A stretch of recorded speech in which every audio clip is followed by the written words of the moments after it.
ஆண்டவராகிய இயேசு கிறிஸ்துவின் இனிய நாமத்தில் உங்களை சந்திப்பதில் மிகுந்த மகிழ்ச்சி அடைகின்றேன்.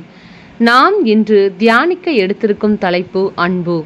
தியான வசனம் 1 கொரிந்தியர் அதிகாரம் 13 இறைவசனம் 7. அன்பு அனைத்தையும் பொறுத்து கொள்ளும், அனைத்தையும் நம்பும், அனைத்தையும் எதிர்நோக்கி இருக்கும், அனைத்திலும் மன உறுதியாய் இருக்கும். நாம் தியானிப்போமா?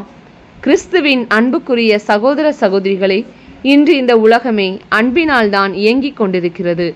பிறந்தது முதல் முடிவு வரை அனைத்து உயிர்களும் அன்பினால் இணைக்கப்பட்டிருக்கிறது. அதனால்தான் குழந்தை பருவம் முதல் முதிர் பருவம் வரை அன்பு என்ற வார்த்தை பல வடிவங்களில் அழைக்கப்படுகிறது. பாசம், நட்பு, காதல் என பல பெயர்களில் வழங்கப்படுகிறது. அன்பு கிடைக்காத இடங்களில் பலர் தம் வழிகளை விட்டு தவறுகின்றனர். விவிலியத்தில் கூட இந்த உலகத்தின் மேல் கடவுள் எவ்வளவு அன்பு கொண்டார் என்றால், தம் ஒரே மகனாகிய இயேசு கிறிஸ்துவை கொடுக்கும் அளவிற்கு தம் ஜனத்தின் மீது அன்பு கொண்டார். இயேசு கிறிஸ்துவும் சிலுவைச் சாவை ஏற்கும் அளவுக்கு உலகின் மேல் அன்பு கொண்டார். பழைய ஏற்பாட்டிலும் கூட விசுவாசத்தின் தந்தையான ஆபிரகாம் தம் ஒரே பேரான மகனை பலியிடும் அளவிற்கு கடவுள் மேல் அன்பு கொண்டார். ஆம் சகோதர சகோதரிகளே, நம்பிக்கை, எதிர்நோக்கு, அன்பு ஆகிய மூன்றுமே நிலையாய் உள்ளன. இவற்றுள் அன்பே தலை சிறந்தது. அமெரிக்காவினுடைய 16வது ஜனாதிபதியாக இருந்தவர் ஆப்ரஹாம் லிங்கன். அவரை எதிர்த்து தேர்தலிலே 8 பேர் போட்டியிட்டார்கள். அவர்கள் ஆப்ரஹாம் லிங்கன் வெற்றி பெறக்கூடாது என்பதற்காக பல கெடுதல்கள் செய்தார்கள். அனைத்தையும் மீறி அவர் ஜெயித்து விட்டார்.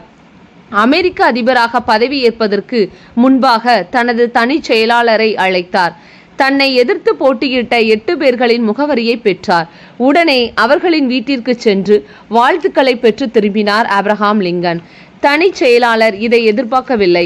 அவர் ஆப்ரஹாம் லிங்கனிடம், நீங்கள் இந்த நாட்டின் முதல் குடிமகன், உங்களுடைய அதிகாரத்தால் இவர்கள் அனைவரையும் ஒழித்து விடலாமே, அதை விட்டுவிட்டு அவர்களின் வீட்டிற்கு சென்று ஏன் வாழ்த்தினை பெறுகிறீர்கள் என்றார். அதற்கு ஆப்ரஹாம் லிங்கன், அந்த காரியத்தை தான் இப்பொழுது நான் செய்து வந்தேன். பகைவர்களை பொறாமையால் அழிப்பதற்கு பதிலாக அன்பினால் அவர்களது பகைமையை அளித்தேன் என்றார்.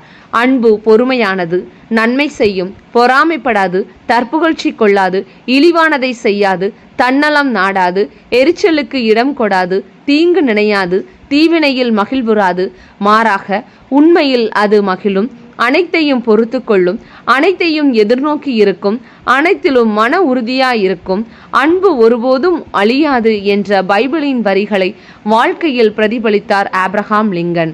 எனவே அன்பின் வாயிலாகவே நாம் இறைவனை காண முடியும். அன்பு அனைத்தையும் தாங்கும் சக்தி கொண்டது. எனவே சகோதர சகோதரிகளே, இறை அன்பிலும் பிறர் அன்பிலும் நிலைத்திருப்போம். இறையாட்சியை நமதாக்குவோம். நாம் ஜெபிப்போமா? எங்களை அளவுக்கு அதிகமாய் நேசிக்கும் எங்கள் அன்பின் பரலோக பிதாவே, இந்த நாளுக்காக நன்றி செலுத்துகிறோம். நாங்கள் எல்லா மனிதரிடமும், குறிப்பாக எங்களை வெறுப்போரிடமும் உமது அன்பினை, உமது சாயலை வெளிப்படுத்த அன்பின் கனிகளால் எங்களை நிரப்பும். தொடர்ந்து அன்பில் உறவாட அருள் புரியும். எந்த வேளையிலும், எந்த நேரத்திலும், எச்சூழ்நிலையிலும் சமூகத்தை விட்டு விலகாமல் முக பிரசனத்தில் வாழ கிருபை புரியும். இந்த எளிய ஜெபத்தை இயேசு கிறிஸ்துவின் இனிய நாமத்தில் ஒப்புக் கொடுக்கிறோம் நல்ல பிதாவே, ஆமேன்.